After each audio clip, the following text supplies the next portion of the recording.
Bom dia, meus amigos. É com muita alegria, mais uma vez, que retornamos aqui para os nossos estudos, com a graça de Deus, com a sua bondade, que continua nos oportunizando com mais um dia de vida, dando-nos a oportunidade de continuar essas reflexões simples, mas com o objetivo é estarmos sempre com Cristo, com Deus, com os ensinos da doutrina espírita, de Emmanuel, para caminharmos melhor nessa jornada. E é sempre eu peço e rogo a Deus e agradeço, ensejando sempre encontrá-los com muita saúde e com muita paz. Hoje a reflexão do Emmanuel na lição 27 está no capítulo 2, versículo 49 do Evangelho de Lucas. Lá nos diz assim: E ele lhes disse: Por que me procuráveis? Não sabíeis que me convém tratar dos negócios de meu Pai? Em outras traduções nós temos mais dois termos que são usados também: tratar das coisas do meu Pai, ou então estar na casa do meu Pai. Haroldo usa as coisas do meu Pai. Emmanuel dá o título nessa lição de negócios. E isso me interessou porque Emmanuel daria o título de negócios nessa passagem. Seria somente porque nessa tradução diz negócios do meu Pai? Então eu fui buscar a raiz da palavra negócios, né? E é interessante que ela vem do latim negócio, né? E ela é formada por dois vocábulos, nec e ótio. Agora, isso é que é interessante, que eu fiquei, entusiasmado ao encontrar esse significado diante do contexto daquilo que nós vamos estudar. Quer dizer, aquilo que não é lazer. Aquilo que não é lazer. Ou seja, é uma atividade ou trabalho, que se realiza com fim ou objetivos de lucro, com fins lucrativos. Aí é a pergunta que nós vamos fazer durante a abordagem do estudo, porque Emmanuel coloca muito bem esse título: será que estar na casa do Pai, tratar das coisas do Pai, que é a mensagem, que é o Evangelho, que é a missão que Jesus veio fazer aqui, estar com o Pai e tratar das coisas do Pai, não é? Que objetivos que nós temos aqui? Será que não é trabalho? Trabalhar para o Espírito não é trabalho? Então, assim como aquele que visa o lucro, que são o nosso trabalho normal, aquele que trabalha no comércio ou em outras atividades, ele objetiva um ganho. Mas se nós devemos encarar com lazer ou como um trabalho árduo e firme, e é esse que nós devemos nos empenhar, aquele que nós vamos aurir, lucros, entre aspas, para o Espírito, aplicar na moeda do Espírito. Então, aquilo que não é lazer, será que nós estamos encarando como mero lazer as coisas do Pai, as coisas de Deus? Estar na casa do Pai. Que objetivo nós estamos fazendo? De que forma nós estamos? O que nós estamos tratando na casa do Pai? Será que nós vamos na casa do Pai apenas por mero lazer? Ou por um trabalho interno de transformação e evolução espiritual? É isso que nós devemos perguntar no transcorrer dessa nossa reflexão. Essa passagem, ela está lá do menino Jesus no templo, não é? Jesus, o jovem com 12 anos, não é? Quando ele é levado ao templo para a circuncisão, isso era um rito normal, não é? Fazia parte da cultura, da lei, e tinha que ser circuncisado, não é? Então, é interessante que aqui, após 3 dias, a caravana ela ficou lá, a caravana partiu. Após 3 dias, após um dia de viagem, então, como as tribos, as famílias eram muito unidas, todos conhecidos, o menino, então, Maria, durante um dia ela não vê, depois ela vai procurar ele na caravana e ela não encontra. Ela não encontra o menino, então ela retorna a Jerusalém. Eles têm um dia de caminhada de volta, mais 2 dias. Só no terceiro dia, não é como diz a narrativa, que eles vão encontrar o Jesus. Após 3 dias, encontraram no templo sentado em meio aos doutores, escutando-os e fazendo-lhes perguntas. E todos os que ouviram estavam atônitos com sua inteligência e suas respostas. Ao vê-lo, ficaram desconcertados e sua mãe lhe disse. Aqui nós temos duas coisas interessantes. Eles levaram um dia de volta e 2 dias. Procuraram Jesus na cidade. Então eles lembram e vão procurar no templo.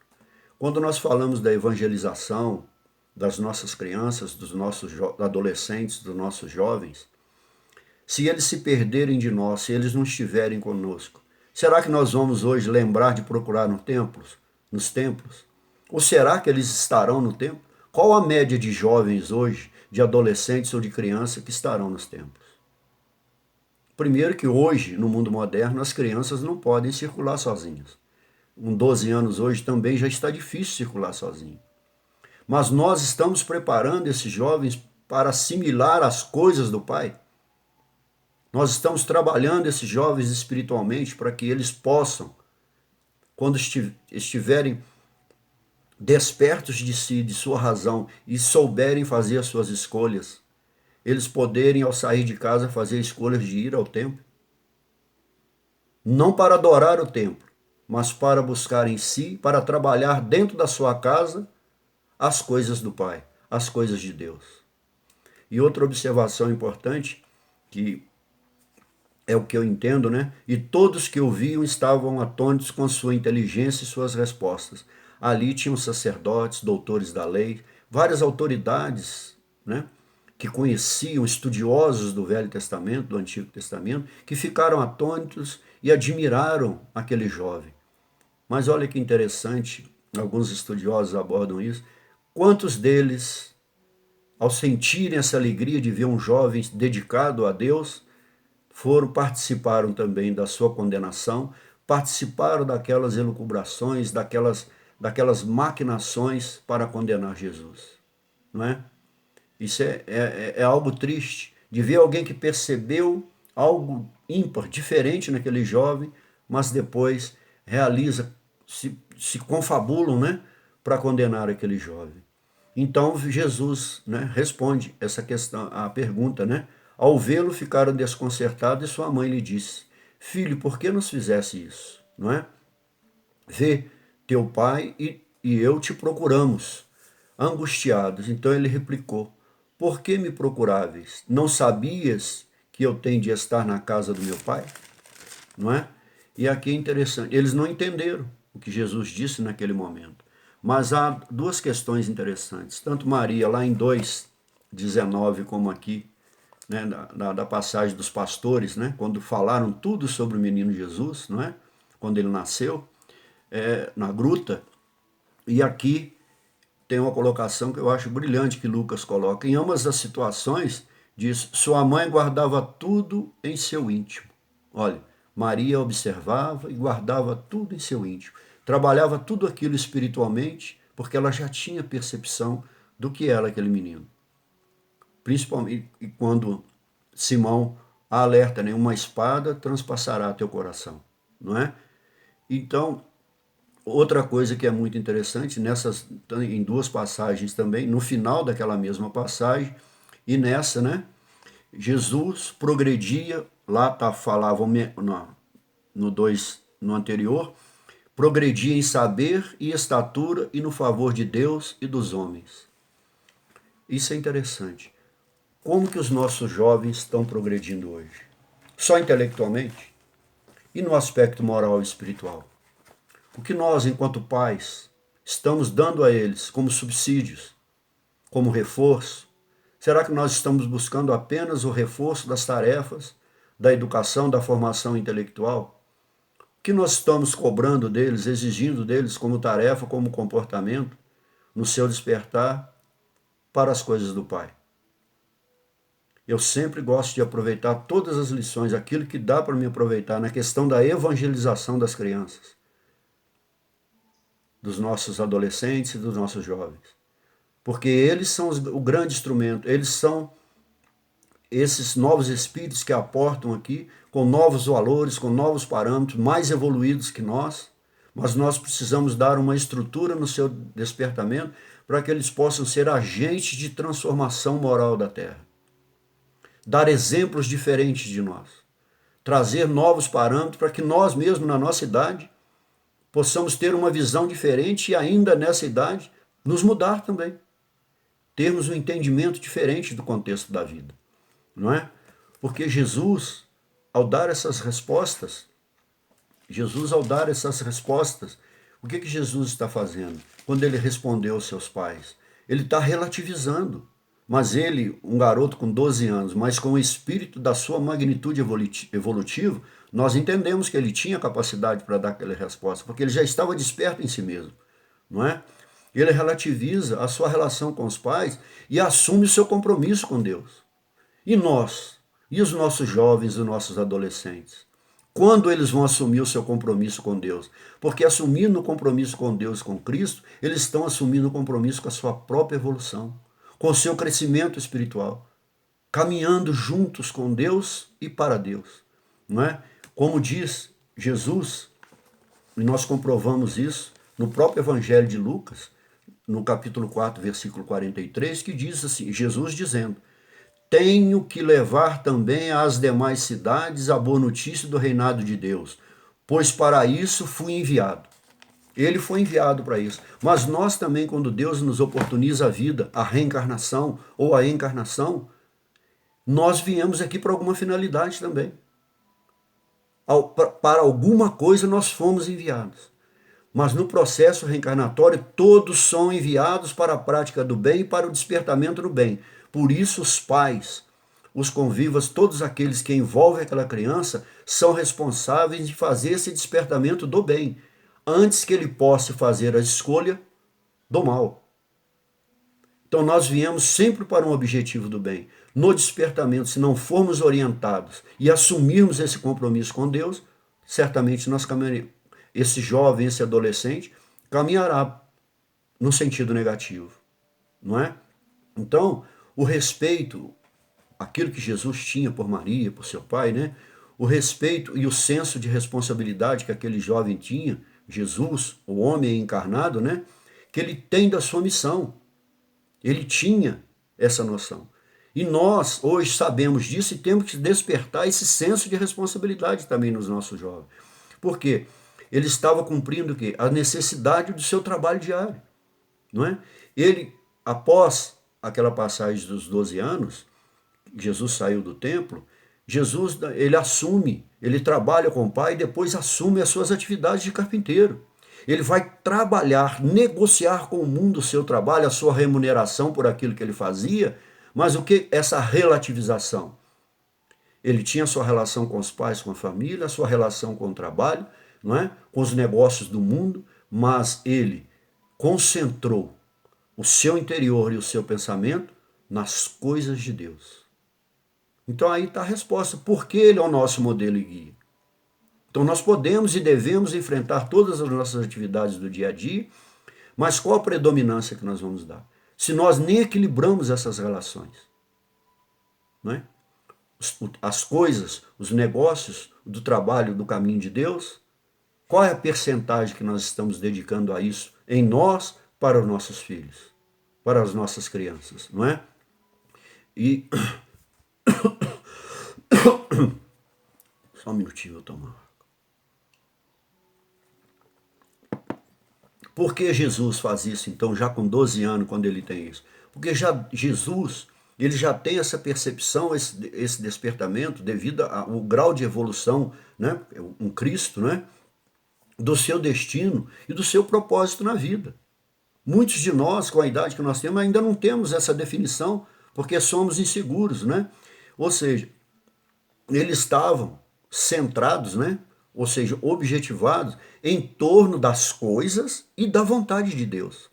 Ou seja, mas quando nós trabalhamos honestamente, somos trabalhadores, quando nós fazemos esse trabalho dentro dos aspectos éticos, morais, né, com objetivo, principalmente gratos a Deus para o nosso trabalho, nós também estamos trabalhando evolutivamente para o Espírito, centrados nas coisas, porque as coisas de Deus são perfeitas e são boas, porque elas estão vinculadas às leis divinas, não é? e da vontade do Pai. Ou seja, as coisas do Espírito, né, elas serão, vamos dizer assim, verdadeiramente expressas, né, na nossa existência.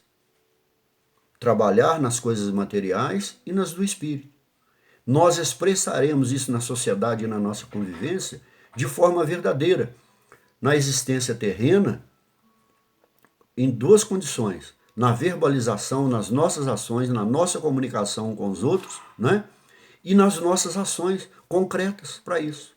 No trabalho, no sentido da nossa atividade de remuneração, e no trabalho e nas ações que vão corresponder, pela via do exemplo, às nossas ações aqui na Terra. Não é? Então diz Emmanuel, para nós começarmos: o homem do mundo está sempre preocupado pelos negócios referentes aos seus interesses efêmeros, passageiros, transitórios. Agora, negociar, trabalhar dentro de nós as coisas do Pai, esses são eternos, esses não são transitórios. Né? As coisas do Espírito, não é? ela nos atrai, muito, muito mesmo. Mas, ao mesmo tempo, quando nós não damos predominância somente às coisas da matéria, as negociatas, aí é que é o problema. As negociatas, o sentido negativo do trabalho e das nossas atividades humanas. Mas nós, ao mesmo tempo que nós nos sentimos atraídos para tratar e trabalhar nas coisas do Pai, né, e da casa do Pai, ao mesmo tempo que nós sentimos atraídos, nós, pelas negociatas, pelos desejos exacerbados do mundo, nós repelimos também. Não é? Isso é interessante. No livro Chico Xavier Pede Licença, Herculano Pires faz alguns comentários, não é? E eu gosto de utilizar isso. Aquela passagem da dracma perdida é muito interessante, que ele diz lá, Chico Xavier diz que as almas, né? As almas são as moedas do tesouro de Deus. Nós, almas encarnadas, é Deus aplicando em nós, acreditando em nós, na nossa capacidade de tratar das suas coisas aqui na Terra, de tratar das coisas, dos negócios do Pai, na casa do Pai, que é o nosso íntimo e as nossas relações. Elas são aplicações, nós somos aplicações de Deus aqui na Terra. Mas nós não valorizamos isso. Nós deixamos que essas situações se convertam em propósitos negativos e nos desvirtuamos da casa do Pai. Não é? Segue Emmanuel. Alguns passam, alguns, não são todos. E há uma média também a nível hierárquico e de probabilidades, porque nós, cada um de nós, estamos num estágio evolutivo. Somos diferenciados, uns estão bem atrás, outros já conseguiram uma evolução, outros um pouco mais, outros já estão bem à frente, e é nessa permuta entre o material e o espiritual no aspecto positivo é que nós vamos crescer, que nós vamos evoluir. Alguns passam a existência, olha, inteira, observando a cotação das bolsas. Absorvem-se outros no estudo dos mercados, não é? Mas e a cotação das moedas, das dracmas da alma? Nós pesquisamos como nós estamos nessa aplicação, no investimento que Deus nos deu, o Cristo nos oportunizou. Nós verificamos isso no nosso íntimo. Como que está o valor dela? Como que está o valor da nossa moeda do Espírito? Não é? Ou seja, como que nós vamos encontrar? Como que nós vamos aprender e poder verificar, ter uma noção como está o valor da nossa moeda divina? No estudo de nós mesmos, buscando a nós mesmos, tentando entender nós mesmos. Então, nós podemos observar, não é? Observar e absorver a cotação das nossas aplicações e no Espírito. É isso que Chico tem nos ensinado. É nesses momentos que nós vamos para a casa do Pai, que nós tratamos das coisas do Pai, dentro de nós, seja onde for, não é? É que nós observamos como o mercado financeiro, o mercado econômico do mundo. Da mesma forma que nós nos empenhamos lá, nós podemos fazer isso empenhando para o Espírito. É isso que nós buscamos. Prossegue, Emmanuel. Os países têm negócios internos e externos. Nós, trabalho externo e o trabalho das coisas do Pai internamente. Não é? Nos serviços que eles dizem respeito, utilizam-se maravilhosas atividades da inteligência. do intelecto, isso é fundamental. Entretanto, apesar de sua feição respeitável, quando legítimas, todos esses movimentos são precários e transitórios. As bolsas mais fortes sofrerão crises. O comércio do mundo é versátil e por vezes ingrato. Mas também, se nós não observarmos, se nós não considerarmos, não é? Se nós não absorvermos também do Espírito, as aplicações que Deus faz em nós, também nós vamos continuar oscilando como as bolsas humanas, porque elas podem ser supervalorizadas, manipuladas, corrompidas. Agora, os aplicativos de Deus em nós não temos como corromper. Retornaremos exatamente e seremos aquilo que nós fizemos, conforme o nosso plantio e a nossa colheita, conforme as nossas obras. Aquilo que fizemos é que vamos responder e vamos receber como retorno. Não há como dissimular para Deus, não é? Ou seja, e nós, em termos de espírito, o que nós estamos fazendo? O que nós estamos procurando nesse câmbio da vida? Nós, nessas relações, nós acumulamos e permutamos. Não é isso que as bolsas fazem? Pode acumular e nos tornarmos usurários. Não é? E na permuta nós podemos, como filho pródigo, prodigalizar todos os valores, todas as moedas que nós temos, as materiais e as espirituais. A usura e a prodigalidade também caminha no sentido negativo. Então, no livro que eu citei para vocês, de Herculano Pires, que ele faz esse belo comentário, ele diz assim, olha, através de Chico Xavier, bendita seja a moeda que não dorme enterrada na mão do avarento, a usura, como foi comentado aqui, mas que circula irrigando os corações das almas, o nosso interior, necessitadas. Moeda, olha, e corpo são os instrumentos de que a alma se serve na vida terrestre para conquistar a vida celeste. Então nós podemos fazer os nossos aplicativos aqui no mercado financeiro e material, mas também podemos fazer e devemos fazer a aplicação para então aurirmos a nossa condição da vida celeste, né?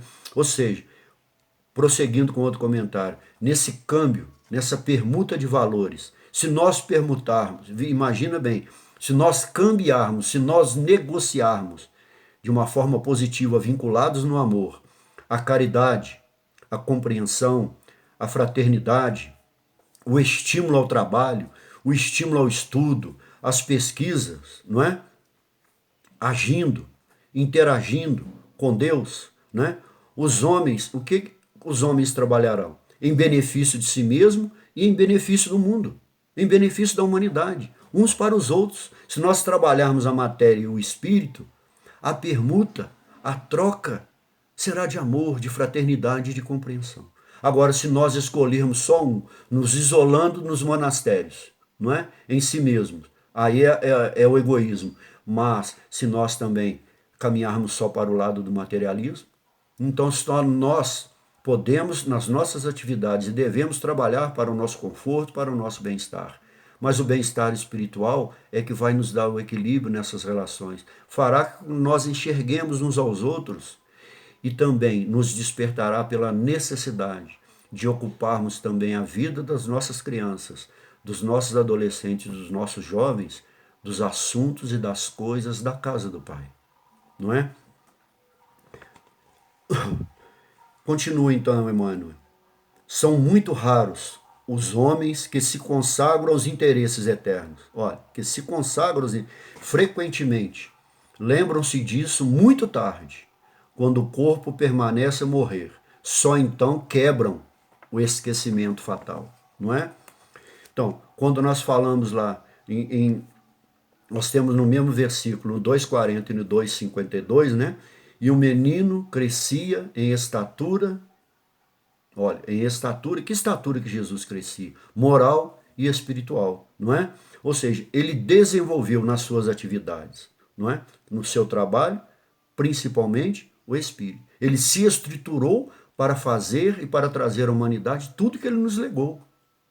É assim também o caminho que nós devemos proceder. Porque os valores do Espírito do Cristo, nos ensina muito isso o apóstolo Paulo, o que o Cristo fez com seus valores, com toda a sua elevação com sua estrutura evolutiva, espiritual e moral. Ele desafiou o quê? As convenções humanas, o orgulho, o egoísmo humano daquela época. Desafiou os preconceitos, não é? E aquilo quando ele dizia hipócritas, falsos profetas, não é? O que ele dizia? Ele desafiou o quê? Aquela pseudo-respeitabilidade daqueles homens que se arrogavam os dirigentes e os condutores dos homens para Deus. Mas ele os conduzia primeiro para os seus interesses, para depois uma pseudo-condução dos homens e da humanidade para Deus. Mas Jesus nunca foi seletivo, porque Jesus, ao se desenvolver, o que ele aplicou antes, como Chico diz aqui no livro, né? Chico Xavier pede licença. Jesus se desenvolveu no trabalho material, mas ele aplicou no seu desenvolvimento espiritual a caridade, a compreensão, a fraternidade e o amor mútuo. Ele não era seletivo. Jesus não segregava ninguém, não condenava ninguém ao degredo. Não tinha preconceito com os doentes, com as mulheres, com as prostitutas, com os cobradores de impostos, com ninguém, com pagãos e etc. Esse seria o nosso objetivo. Então, a pergunta que fica quando nós falamos, tanto quanto Maria fala do Cristo, e que o menino se desenvolvia, crescia e se fortalecia no favor de Deus. Então fica uma pergunta aqui, nós estamos nutrindo as nossas crianças com o quê? Não é? Com quais valores nós estamos nutrindo ela? Apenas do econômico, do intelectual, para que eles possam vencer o mundo, vencer a tudo, e não a si mesmo. É para isso que nós estamos educando nossos filhos? Apenas o intelecto? Ou nós também estamos educando e investindo neles a moeda do Evangelho? A moeda dos ensinamentos do Cristo? Aplicando no espírito e principalmente no desenvolvimento moral das nossas crianças, para que eles não deem exemplos de muitos adultos da nossa idade que têm corrompido o mundo. Então nós temos que fazer essa pergunta, não é? Jesus, dos bens, esses bens do mundo, o que nós estamos fazendo? Lembram-se disso muito tarde, olha o que o Emmanuel falou. Ou seja, porque nós, enquanto adultos, pais, avós, puxa vida, mas eu só o nutri dos valores materiais, do intelecto, de uma razão que exclui o seu semelhante, exclui o seu próximo, exclui o amor e os preceitos de Deus. E agora? Ele já está com seus conceitos desenvolvidos, um jovem, para ele aceitar e para mim cobrar dele, como que eu vou cobrar? Ele vai me responder, mas não me deste nada, absolutamente nada, da moeda da alma para a moeda do espírito. Como eu podia aplicar essa moeda do espírito, do desenvolvimento espiritual, se em mim eu não recebi nada? Vós, enquanto pais, enquanto avós, enquanto todos os familiares, não aplicaste aquilo que Deus aplicou em vocês, vocês não aplicaram em mim. Como nós ficaríamos se um filho nos desse essa resposta? No entanto, a criatura humana deveria entender na iluminação de si mesma o melhor negócio da terra. Qual? O que nós estamos fazendo? Seria só o negócio da terra? Só este? Porquanto semelhante operação representa o interesse da providência divina a nosso respeito. Ou seja, o melhor negócio na terra é educar os nossos sentimentos, é educar o nosso interior com as aplicações da moeda do amor, da caridade, da fraternidade, da compreensão. Se nós aplicarmos isso no nosso lar, com os nossos filhos e em tudo que nós estamos vivendo, como o mundo não seria melhor? O mundo mudaria como? Para quê? Como que nós mudaríamos enquanto indivíduo e enquanto coletividade, não é? Ou seja, qual será então a nossa prioridade? Nós vamos continuar, aqui é uma pergunta para nós pais e avós, continuar educando os nossos filhos, como eu disse antes, para dominar o mundo, os outros ou a si mesmos? São perguntas que Chico Xavier aborda em outro livro e Dona Ivone do Amaral Pereira também fala isso. Chico dizia assim, evangelizar é um impositivo que não podemos agir sem grave dano para o presente e maior ainda, grave dano para o futuro. Então é uma pergunta, são questões que nós temos que responder a nós mesmos. Em que negócios, em que coisas nós estamos encaminhando nossos filhos, nossos netos para a casa do Pai, não é? Então prossegue Emmanuel. Deus permitiu as transações no planeta para que aprendamos, olha, a fraternidade, nas expressões da troca. Deixou que se processassem negócios terrenos, de modo a ensinar-nos, através deles, qual o maior de todos. Eis porque o mestre nos fala claramente as anotações de Lucas. Não sabias que me convém tratar dos negócios de meu pai? É a pergunta que faz. Por quê? A fraternidade, o que ele está dizendo? Que nós podemos cambiar, permutar, negociar, sem ser como mero lazer, não é? As ações com intenções nobres. É isso que irá nos distinguir no caminho que nós estamos fazendo. Nós vamos concluir então, meus irmãos, na carta aos Efésios, no capítulo 3, versículo 16 a 19. E aí nós encerramos, né? Por quê?